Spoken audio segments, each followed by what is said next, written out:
Hi guys, welcome back to my YouTube channel. If you're new here, my name is Bandy Kiki, the unapologetic African lesbian and entrepreneur. So if you're new here, I do post content on entrepreneurship, LGBT and lifestyle, and please do consider subscribing to my channel and clicking the notification bell so that when I post content like this, you can get a notification and enjoy my very fun content. But anyways, I'm trying so hard to be awake. Like, I'm doing this video in the morning. I'm recording this video really early in the morning because I have so many other things to do during the day. So bear with me as I just go through the whole stuff. But anyways, just to say that I already recorded the part 1, or I already posted the part 1 of this fibroid journey, which was all about how I got diagnosed and also the signs and symptoms that I had. So if you've not watched that video yet, please do consider watching that video because I think it's imperative, to be honest with you, because some of the things that I had going on for me, or the signs that I should have at least gone to see a doctor because of them, I didn't do that, and which caused me a lot of problems at the end. So the link to the video is here or here. Can't really figure it out yet, but yeah, a new YouTuber, if you don't know that. In this part 2 of my fibroid journey, I'm just going to be talking about surgery and recovery. So if you're only interested in the surgery and the recovery, then you don't need to go back and watch the first part of the video. But if you can watch that part of the video, it would mean so much to me, because when you create content, you do expect people to watch it, don't you? But anyways, so straight to my journey. After I got diagnosed, which I already mentioned that when I got diagnosed, I suffered a lot from anemia, and I also had a lot of back pain and the rest of them. So what my doctor did, my doctor gave me painkillers as well as bed control medication to shrink the fibroids, which did a very, very good job. I think the bed control was like about 6 months, and to be honest with you, a month and a half after taking the medication, I found out that the medication wasn't good for people with a history of liver problems. I have a history of liver problems, and it's very much part of my medical history with the NHS, but I don't know why they gave me the medication. Anyways, when I found out about it, I wasn't very happy and I was very upset, and that's why I didn't go back for the same medication when I went. Anyways, let me just start from the very beginning. Not from the very beginning, but let me just clear a few things. So when I got diagnosed and I got put on the medication, a few months after that, unfortunately for me, my mom passed. So when my mom passed, even though my medication was finished, I didn't have the strength in me to go back to the hospital or to follow up my fibroid treatment. I didn't have that. It wasn't a thought in my mind. So I was just grieving. I was lost, and I was in a dark place. If you've ever lost a parent, a mom, you know what I'm talking about. So yes, that's what happened to me. So I didn't go back to the hospital. But after grieving for a while, and trying to figure out, just trying to get my life back together, I went back to my doctors, and unfortunately for me, the fibroid has, even though the medication, the bed control medication they gave me helped to shrink the fibroid had increased, and even got bigger than how it was before I started taking the bed control medication. So when I went back to the doctors, and knowing that the bed control medication that they gave me is not good for people with a history of liver problems, I told the doctor that I didn't want to take any other medication to shrink the fibroids, but rather have it removed. And that's when the nightmare started, believe. If you don't live in the UK, I'm going to be making a lot of reference to the NHS. The NHS is the National Health Service, which is public funded, and it was created to make sure that everyone has access to healthcare based on their needs, without basing their treatment or services on the ability to pay for health services. So, for example, in the US, you need to have health insurance. In Cameroon, you need to pay for yourself and stuff like that. So anyways, So when I asked for the fibroid to be removed, that is when the nightmare started. I call it nightmare because it was a huge struggle. I went to my doctor and I asked the doctor, and I told him that I wanted the fibroid removed because I didn't want to go back on the medication that was given to me to shrink the fibroids, because it didn't work well given my health history. And then he told me I needed to go through a series of tests, which I did. And unfortunately for me, I was still anemic. They were not trying to, even though I was on iron tablets, I was still anemic, to be honest with you. And I had all the symptoms: the backache, the heavy bleeding, the frequent urination, the pelvic pain. I had all these symptoms, and to me, it was a sign that this thing needed to come out. But unfortunately for me, the NHS or my doctors were like, "Oh no, Kiki, you've not had a baby yet. Think about, if you want to retain your fertility, then surgery is not the best way to go. You know, you're just trying to convince me, give me other options." But I wanted it removed personally. And to be honest with you, at some point, because of how terrible I felt, at some point I was just like, even if it was removed through a hysterectomy, then that wasn't any problem to me, because believe you me, dead people don't have kids. At some point I was like, nah, if they don't take this thing out, I'm gonna die. You understand? It was that bad. It was that bad for me. So I had this conversation with my doctors, and then he started pushing for the NHS or for the local hospital to have it removed. And he kept pushing and telling them that I'm going through a terrible time. I am struggling mentally as well as physically. And believe you me, it wasn't the easiest process with them. I don't know what is wrong with the NHS. Some people say it's due to funding. Some people say they're overwhelmed with a lot of patients. I don't know, but I had a terrible experience with them. When I shared my journey on Facebook, somebody said, "Oh, you live in the UK. These things should be sorted very easily." I mean, the UK healthcare system, or the NHS, seems like a good thing, a good deal, which I think is fabulous, anyways, given the fact that it's free. But when you have a serious health issue, that's when you get to see the real NHS. You understand? But I'm still grateful that it's a free service, and I was able to have my fibroid removed, anyways. And this video is not about bashing the NHS. It's just saying that that's the experience I had. That's my lived experience, anyway. So yeah. At some point, pushing the NHS, trying to get a date for my surgery, trying to get them to do the surgery. Myself and my family started considering the possibility of me going to another country to have it removed. And one of the countries we were considering was India. India is very good with fibroid surgeries, as well as other treatments.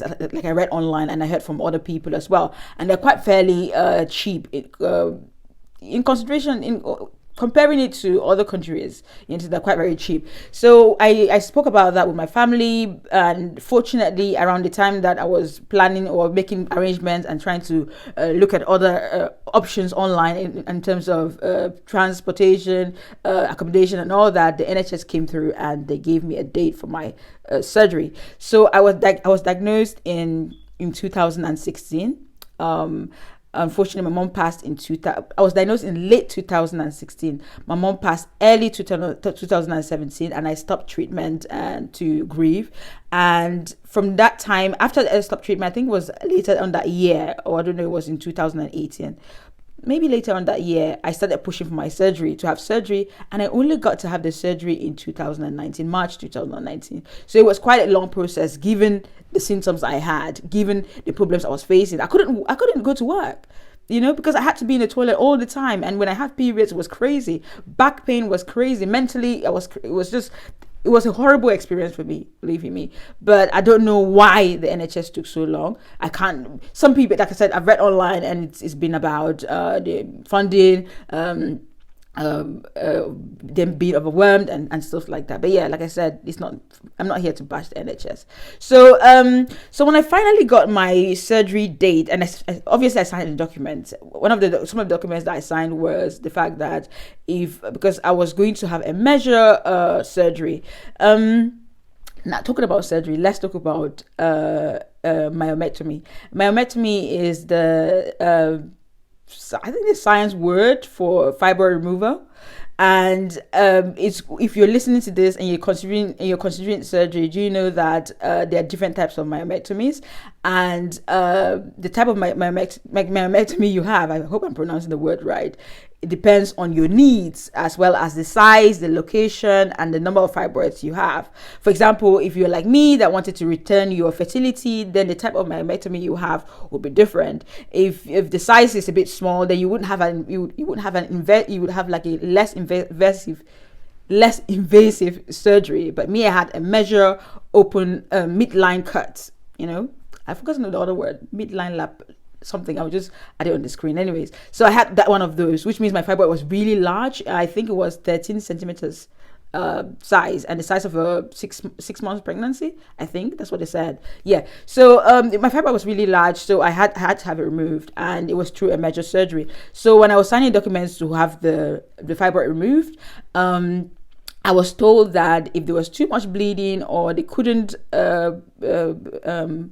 retain my fertility, I would have had to had a hysterectomy. So when I went in for the fibroids, I knew when I went in for the surgery, I knew that it would probably end up being a hysterectomy, or maybe just a myomectomy that I went in for.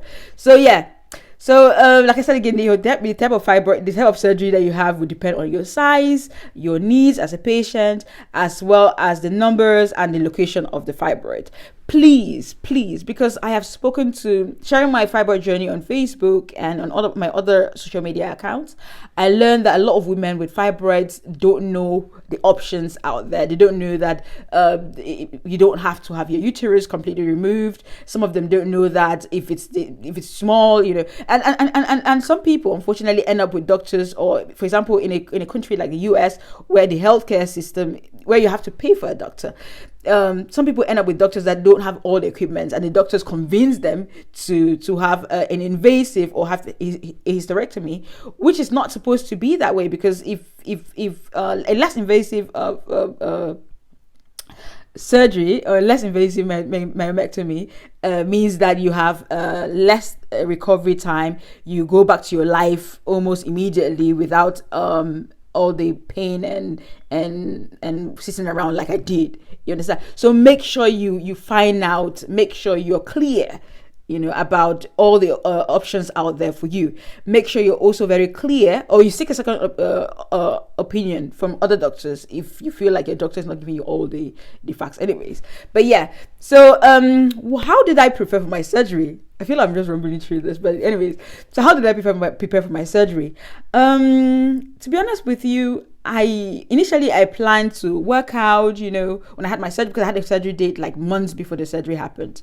I was planning to work out. I was planning to eat healthy. I was planning to do all this nice stuff. But mentally, I'd had enough. I couldn't even work out. I couldn't even think about eating properly. I couldn't even think about anything in those lines, So what I did is I traveled. I did a mini Europe tour. So I traveled to Germany. I went to Italy. In Italy, I went to Rome. I went to Venice. No, I didn't go to Venice. I went to Venice after my surgery, and then I went to Belgium as well, Brussels. Is Brussels? Yeah, I went there as well. So I just traveled and had a lot of fun, enjoyed myself, just because part of it was because I was a bit scared that if I end up with a hysterectomy, then, at least I would have had some fun. Then I can start thinking about my life without kids. I do want to have kids. And part of it was like, what if I die on that table? I don't want to be working. I don't want to my last the last things that I did should be working out and eating healthy, eating bloody salads and all that. I wanted to have fun. I wanted to enjoy myself, But yeah, so I traveled to these countries, and then I came back I think I came back a few days. I came back a few days before my surgery.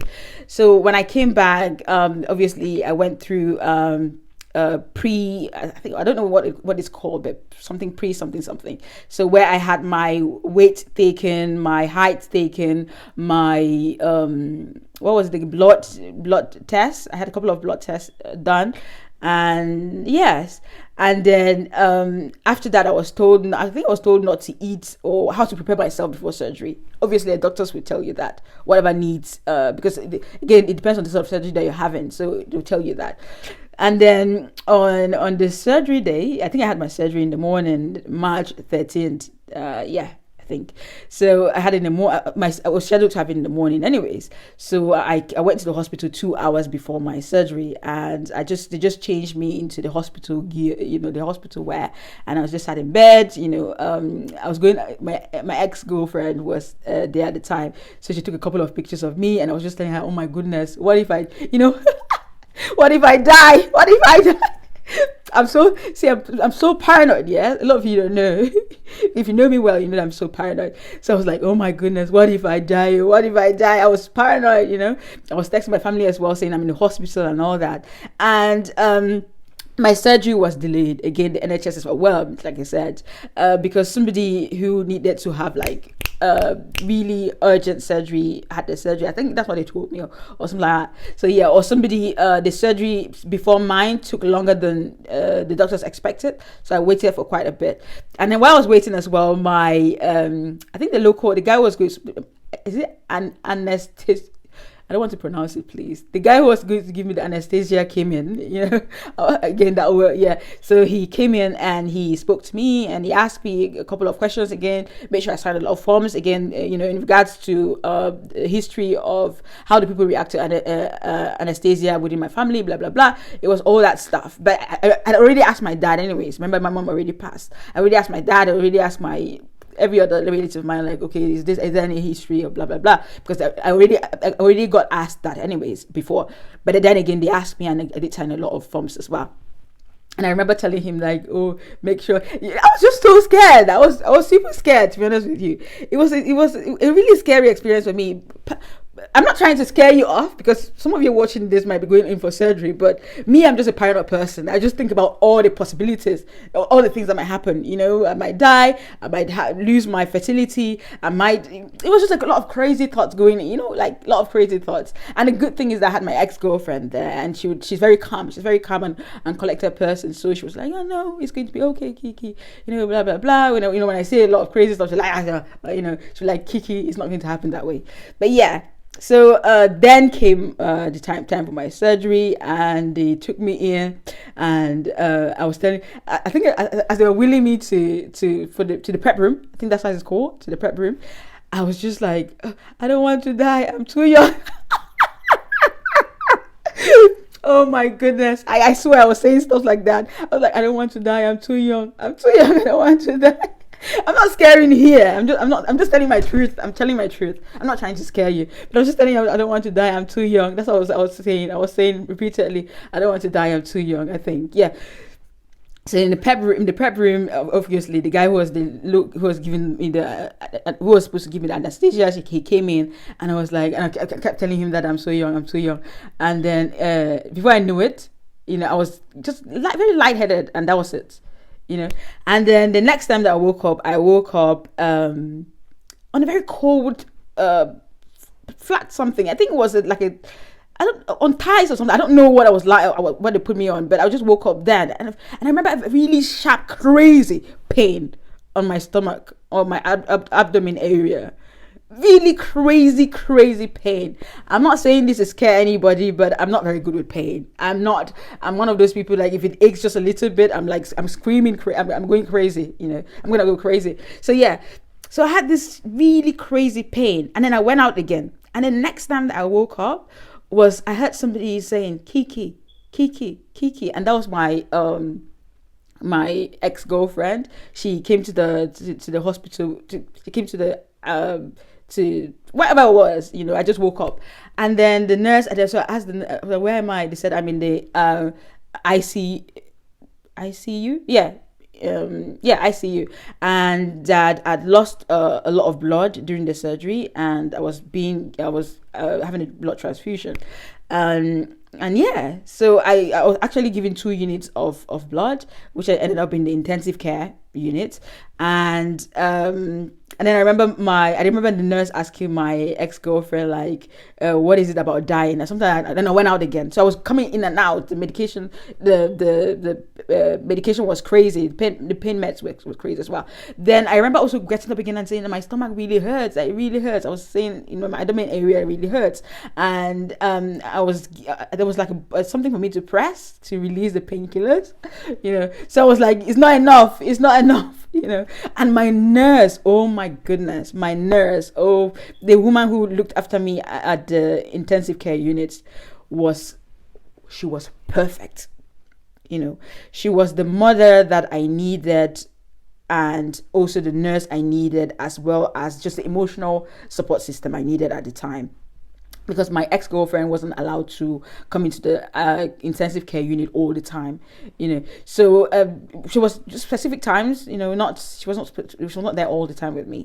So then my nurse, oh my goodness, she, like a mom would do. I didn't feel like I was in the hospital, or I didn't feel like it was a nurse. She would touch my forehead, she would ask me if I'm feeling okay, she would help me brush my, because she just did a lot. And when I left the hospital, I left her a card saying, thank you very much, it means a lot to be able to come to the hospital and to meet somebody like you, especially in a country like this where racism is still a thing, as well as other issues, but anyways, so she was brilliant. She was a lovely woman. She was older, she seemed to have had a lot of experience, but yeah, she was brilliant. So from the ICU, I was taken to the normal ward. I think I spent about 24 hours or 48 hours in the ICU and had 2 units, like I already mentioned. And then in the other ward, I was, I just went there, and I remember I had a cataract. Is that how it's called? Believe me, all these medical terms. I mean, I did study microbiology, but medical terms are not my thing, And so I had a cataract in. I was in bed most of the time. I would have care nurses, not nurses, care takers come in and wipe me off, like clean me up and stuff like that. I wasn't going anywhere. Believe me, I was in pain, a lot of pain. But I could talk, I could smile, I couldn't laugh, because when you laugh, it's like a lot of pain, on your abdominal area and all that. So yeah, and I think I stayed in the hospital for about 6 days or a week. I can't remember totally from the ICU to the normal ward. I think I stayed there for about 6 days or a week. Yeah. And also I met these lovely girls at the word. I was sharing a word with these lovely girls. Oh my goodness, we had such a good time. Their moms came in. When their moms came in, I got emotional, because they were there with their moms and their families. And unfortunately for me, my ex-girlfriend had to leave and go back to work because she couldn't get somebody to go in for her. So she had to leave me in the hospital by myself, and she went to work. She doesn't live in the UK, so she had to travel back. So I got emotional when I saw their parents, and I was by myself, and I was like, oh my goodness, why, and they really made me feel as part of them as much as they could, and as they could anyways. And the parents, one of the parents bought us a McDonald's and stuff like that. It was a really nice experience at the hospital with the girls. I mean, they made it things moved quite very quickly, and it was a bit more relaxed. I was a bit more relaxed and had good company with them. Then came when I got discharged. Remember, I had a major surgery, and I was told not to lift things up, not to carry anything, not to do this, not to do that. And there I was going home by myself, I was going to be there by myself. So anyways, again, the girls' parents, the 2 girls, their parents helped me when I got the taxi. They helped me carry my stuff. They hugged me, they advised me, and yeah. So the person who picked me up from the hospital was a Muslim guy, a Muslim guy. He drove the taxi anyways. The taxi driver was Muslim, and he was wearing the whole Muslim outfit. I'm saying this, there's a point here. So he had this Muslim stuff, and he dressed up like Muslim, yeah. And then I told him I didn't have cash to pay him. I had my card. So I don't know if I gave him my card with my code, with my PIN to go to the cash point, because I was in pain and I was a bit sleep. I was going in and out of it. You understand? So I don't remember. I don't know if I gave him my card or I went to the cash point myself. I can't really remember, to be honest with you. But I just remember him being so nice and so super, super supportive. Super, super supportive. Just like the nurse I had at the ICU, just like the mothers of the two girls I met at while recovering. So it was just super nice. And then I remember him when he took me to my place. He carried my stuff. You know, he literally put me to bed and asked me if I wanted a drink, like for him to make coffee or tea for me. He was nice. And one of the things that I remember telling myself is that sometimes when the universe puts you in a difficult position, or sometimes when you find yourself in a difficult position, the universe always backs you up. Life always backs you up. You know, and I felt so good and so powerful, and that's one of the reasons why when I recovered from the fibroids, I did a campaign on. Okay, owing to the fact also that I got a lot of heat and hate from sharing my story, or backlash from sharing my fibroid story and people not believing me. I did a campaign around fibroids, and I also did a campaign around cervical cancer, which is what my mom passed off. And also, I also did a campaign on blood donation. I didn't do it in the UK because I don't have that much influence in the UK yet. I did it within the Cameroonian community and in Cameroon, and we teamed up with the Bamenda Regional Hospital, and it was a good one. But why I did all those things is that the universe backed me up, and I felt like I owed it to the universe to give back, you know. And also a huge part of me now wants to be there for people. You understand? Wants to be that one person, their last line of defense. I mean, the taxi driver, if he didn't carry my bag, I would have had to carry the bag, and I wasn't allowed to. I was told not to carry bags. You understand? I was even told not to do things like laundry. You know, put laundry in the washer and stuff like that. So I just want to be that person that is there for somebody else, in a way. So it changed something in me. That journey changed something in me, and the fact that people were there for me as well changed or improved something in me. But anyways, so the guy put me in bed, you know, and asked me, and I said no. Then I closed the door, and I said, close the door behind you, because when you close the door closes anyways. And he left. And unfortunately for me, while I was by myself, you know, I said that a lot of vaginal bleeding. The bed was all stained. I woke up in the middle of the night, you know, or in sweat, blah blah blah. Or one of the things that I forgot to mention was the fact that while in the hospital, I experienced a lot of trapped gas or wind, and oh my goodness, it was horrible. It was more painful than the surgery itself, I think, which I wasn't awake for, anyways. But I remember the nurses giving me mint tea or something like that, but it didn't work. So expect a lot of trapped wind, because you have been opened up and you're probably not having bowel movement yet. So trapped wind is going to be one of the things that it might be painful, you know. So yeah. So I think the doctors tell you that anyways. So yeah. Yeah, back to when I went back home, I started bleeding. You know, I called the hospital, the number they gave me, and I told them that I'm bleeding, and I said it's normal. And they asked me the color, blah blah blah. They asked me to describe stuff. I said yeah. So they said it's normal, and if it keeps on happening, I have to come back in. So yeah, so it definitely stopped. And then what did I eat? I think I was just told to eat anything, everything and anything. But what I just did was just eat things I thought were good for my body. I had a lot of fruits. I had a lot of cooked meals, you know, like meals I made them myself anyways. Just stand there and be like, you know. So I cooked a few things. I would eat them. I had a lot of vegetables, just generally things to make sure that my body had the required nutrients to heal.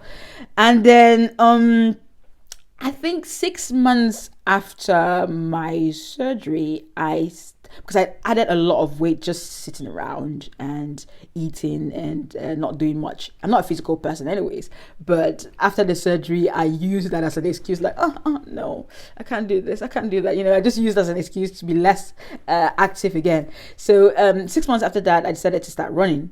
And it was a terrible idea because the first time I ran at the park, I ended up with a lot of pain on the surgery line, as well as bleeding, I think, which I did mention to my doctors, but again they said stop running, you have to heal first, and that was it. And then so I went back for my checkup. I think it was 6 months or 3 months after that I went back for my checkup and stuff like that. And if you're watching me now and you're considering surgery, the type of surgery that I had, which was a midline lap, I can't pronounce that word, but yeah, the type of surgery that I had, which was very invasive, I would like to let you know that surgery affects your pregnancy, can potentially affect pregnancy as well as your fertility, even if you retain your fertility during the surgery.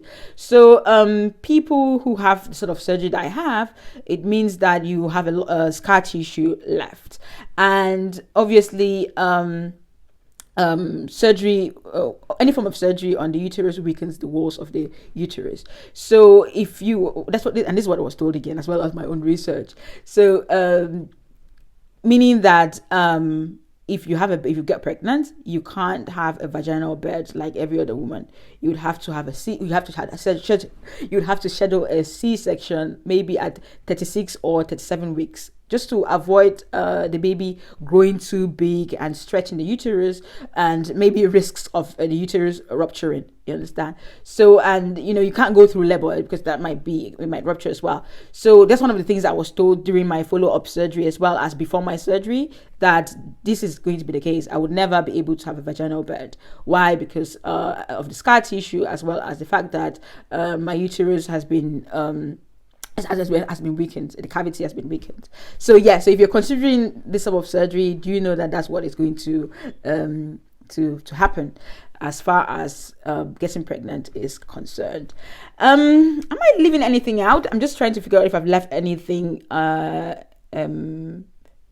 anyways, it's been a year and a few months since I had my surgery, and I am super strong. I've fully covered. I'm working out. If you've seen some of my YouTube videos, you notice that I'm trying to lose weight at the moment. I did the ketogenic diet, which I had to stop because of reasons that you might see, you would see in other videos. And yeah, generally I'm just doing well. But one of the things that I thought would happen was that I thought, after the surgery, I would just go back to being this Kiki that I was, but you never go back to being yourself. You never go back to, even if you lose weight, you still have this scar to remind you of what you went through mentally. You still have the mental, you never really go back. So don't expect to have your old life fully back. Not like it will not happen. It would happen, but that journey would always be part of you. You understand? And just to say that after the surgery, it took a while for my periods to go back to normal. I mean, they're not fully back yet. If you watch the first part of my video, the part one of my fibroid journey, you definitely know that periods were a major issue for me, and I had to wear panties, not normal pads. So please do go back and watch it if you're experiencing that as well. So it's taking a while for my periods to go back to normal and stuff like that. But yeah, I think that's just all about the fibroid journey. But what am I forgetting? Well, I think that's all, to be honest. I don't think I'm forgetting anything. Oh yeah, when I had the surgery, my gynecologist told me that the fibroid was so large that it started pressing on my other organs. And I was like, but what took you guys so long to take it out? I've been asking you guys, I begged you guys to take this out, and you took your sweet time. So, but yeah, if you want to see the side of my fibroid, which was humongous, please do keep watching. But if you don't, please subscribe to my channel, and until next time, bye. But if you want to see the fibroids, please keep watching. And because some people don't like to see stuff like that, it was huge, so I'm just going to include the picture here now. But yeah, that's the fibroid. Yeah, it was huge. So yeah, anyways, thanks for watching, guys, and until next time, bye.